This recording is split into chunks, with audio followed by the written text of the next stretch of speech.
বান্দারে যদি দুশ্মন বেড়ে যায়, আত্মীয়র ভিতরও দুশ্মনের সৃষ্টি হয়ে যায়, রক্তের মানুষও যদি তোর সাথে জুলুম করে, বেঈমানি করে, মন ছোট করিস না।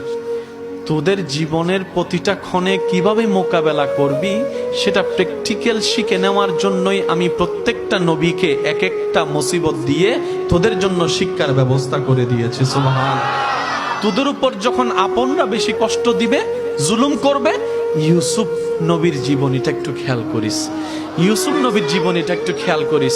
ওনার আপন রক্তের ভাইয়েরা কি পরিস্থিতি ওনাকে করেছিল যে কুফের মধ্যে ছোট বাচ্চাকে ফেলে দিয়েছে, কিন্তু আমি রব তাদের সে প্ল্যানিংটাকে নষ্ট করে দিয়ে, যারা ওনাকে কুফে ফেলে ধ্বংস করে দিতে চেয়েছিল, আমি সেই ইউসুফকে মিশর পর্যন্ত পৌঁছাই দিয়েছি।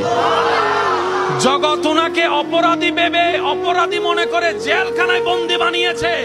ওনার ধৈর্য শুকরের কারণে আমি আল্লাহ ইউসুফ নবীকে রাজার সিংহাসনে বসিয়ে দিয়েছি।